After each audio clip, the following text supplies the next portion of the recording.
آج کل social media پر چند لوگ اور ایک مخصوص سیاسی گروہ باقاعدہ طور پر پاک فوج اور شہداء کے خلاف انتہائی منظم طریقے سے حملہ آور ہیں۔ وطن کی خاطر جان دینے والے شہداء، غازیوں اور ان کی فیملیز کا جس طرح تمسخر اڑایا جا رہا ہے، یہ دیکھ کر یقیناً قوم کے ساتھ ساتھ شہداء کے لواحقین کا دل بھی خون کے آنسو روتا ہے۔ آخر ہم کس ڈگر پر چل نکلے ہیں؟ کیا ہم جانے انجانے میں دشمن کے ہاتھ کا کھلونا بن گئے ہیں، یا پھر ایک مخصوص سیاسی سوچ کی اندھی تقلید کر رہے ہیں؟ جن شہداء اور غازیوں کو بدنام کرنے اور ان کا تمسخر اڑانے کا رواج نکل پڑا ہے، کیا ہم نے کبھی ان کے لواحقین کے جذبات کے بارے میں بھی سوچا؟ پاک فوج ایک ادارہ نہیں بلکہ ایک خاندان ہے، جہاں کوئی حاضر سروس ہو یا ریٹائرڈ، سب اس خاندان کے چشم و چراغ ہیں، جن پر نہ صرف پاک فوج بلکہ پوری قوم کو فخر ہے۔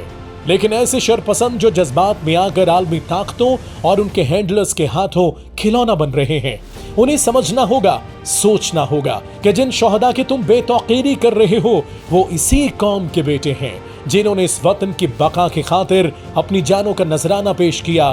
ان لوگوں نے کبھی نہیں سوچا ہوگا کہ شہداء کے لواحقین ہر تہوار قبرستان میں اپنے شہیدوں کے مقبروں کے ساتھ کیسے گزارتے ہوں گے۔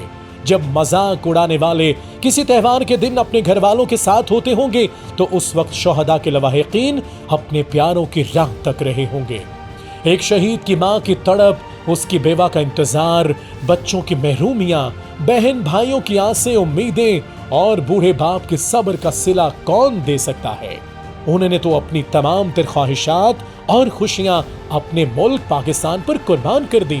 اور سلام ہے شہداء کے لواحقین کو، جن کے ماتھے پر ایک بل تک نہیں پڑا۔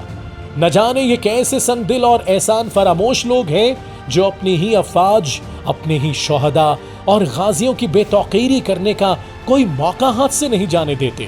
ایسے لوگوں سے بس اب التجا ہی ہے کہ خدارا اب بس کر دیں، بہت ہو گیا۔ سیاست تو ہوتی رہتی ہے، وطن عزیز میں اور بھی بہت سے مسائل ہیں جن پر بات ہو سکتی ہے، لیکن اپنی ذاتی سیاست کی آڑ میں اپنی افواج کے خلاف زہر نہ اگلیں۔ ہمارے اوپر شہداء اور غازیان وطن کے بہت احسانات ہیں جو ہم 10 بار بھی پیدا ہو کر آ جائیں تو بھی ادا نہیں کر سکتے۔